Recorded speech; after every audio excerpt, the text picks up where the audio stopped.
नागपुर में किसान आंदोलन के कारण नागपुर वर्धा हाईवे पर 30 किलोमीटर लंबा लगा जाम।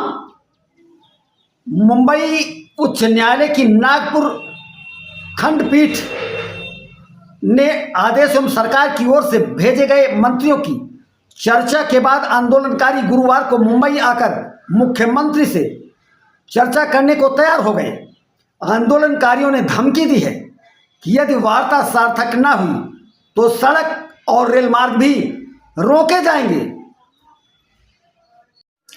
उत्तर प्रदेश के वाराणसी जनपद दाल मंडी बाजार में चला चौड़ीकरण का हथौड़ा 29 अक्टूबर से शुरू हो गया सरकार के महत्वपूर्ण प्रोजेक्ट का यह कार्य, जिसके अंतर्गत यहां की गली सड़कों को चौड़ा करके काशी विश्वनाथ मंदिर जाने के लिए मार्ग बनाया जाएगा। तनाव को देखते हुए प्रशासन ने सुरक्षा के पुख्ता इंतजाम किए हैं। देश के प्रमुख शहर बेंगलुरु में धार्मिक उन्माद और तोड़फोड़ का मामला सामने आया है। बेंगलुरु के एक मंदिर में अचानक एक युवक घुस गया और जोर जोर से अल्लाहू अकबर के नारे लगाने लगा। धार्मिक नारे लगाने के बाद युवक ने अपना जूता निकाला। जूते से मूर्तियों को खंडित करने की कोशिश की। युवक की इस हरकत को देखकर मंदिर परिसर में मौजूद सभी श्रद्धालु भड़क उठे। हंगामे के बाद पुलिस ने उसे गिरफ्तार कर लिया। युवक बांग्लादेशी नागरिक बताया जा रहा है। उत्तर प्रदेश की राजधानी लखनऊ में पुलिस की वर्दी फिर एक बार कलंकित हो गई। निशातगंज चौकी प्रभारी धनंजय सिंह को 2 लाख रुपए रिश्वत लेते रंगों हाथ गिरफ्तार कर लिया गया। चौकी प्रभारी धनंजय सिंह ने एक केस में आरोपी कोचिंग चालक का नाम हटाने के बदले यह रिश्वत मांगी थी।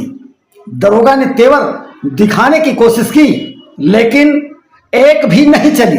राजधानी में हुई इस घटना से पुलिस महकमे में हड़कंप मचा हुआ है। अफगानिस्तान से बुरी तरह पिटने के बाद भी मुस्लिम देशों के सामने अपने परमाणु बम पर इतराने वाला पाकिस्तान की काफी फजीहत हो रही है। खुद मुस्लिम देशों का सुपर पावर बताने वाला पाकिस्तान अब दरवाजे दरवाजे गिड़गिड़ा रहा है।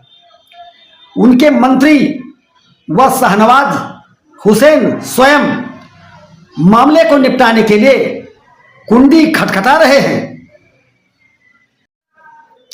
बिहार वाला कांड दोहराने की कोशिश। उत्तर प्रदेश के अलीगढ़ में अतिक्रमण हटवाने गए सरकारी अमले पर स्थानीय लोगों ने हमला बोल दिया। मामला उतरौली इलाके का है, जहां पर प्रशासन और नगर निगम की अतिक्रमण हटाने गई संयुक्त टीम पर भीड़ उग्र हो गई और वहां से गुजर रहे एसडीएम उतरौली के वाहन पर हमला कर दिया। ईंट पत्थर फेंकने लगे। एसडीएम घबरा गए। गाड़ी चालक व एसडीएम ने 1.5 किलोमीटर पैदल भागकर किसी तरह जान बचाई। वर्षों पूर्व बिहार में रास्ते से गुजर रहे एसडीएम की इसी तरह हत्या कर दी गई थी। राज्य न्यायिक अधिकारियों के सेवा नियमों को लेकर 2 दशकों से चल रहे असंतोष ने बुधवार को नया मोड़ ले लिया।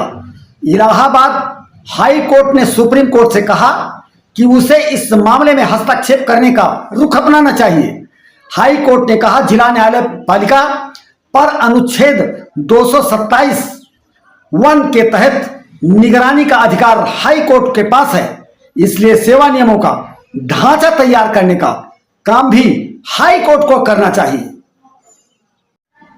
ईडी की सबसे बड़ी छापेमारी लोक निर्माण विभाग के पूर्व चीफ इंजीनियर गोविंद प्रसाद मेहरा के भोपाल स्थित आवास समेत 4 ठिकानों पर छापेमारी की गई, जिसमें 26 लाख रुपए नगद, 2 केजी 649 ग्राम सोना व 5 किलोग्राम 523 ग्राम चांदी सहित तमाम अचल संपत्ति के कागजात बरामद हुए हैं।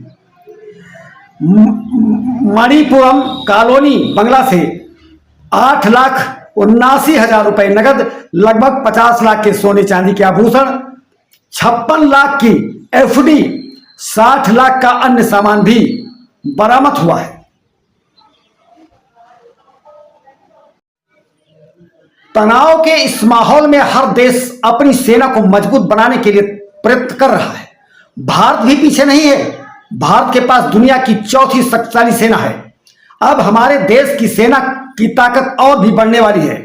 भारत ने एक ऐसी मिसाइल को बनाने में सफलता हासिल की है जिसके आगे आयरन डोम भी फेल हो जाएगा। भारतीय रक्षा अनुसंधान एवं विकास संगठन DRDO का अगला जनरेशन प्रोजेक्ट है जिसकी धमक सामने आ रही है। यह ब्रह्मास्त्र को भी पिछाड़ देगी। इसकी गति 7,400 किलोमीटर प्रति घंटा होगी। इसके लॉन्च होते ही भारत की ताकत दुनिया में दिखाई देगी।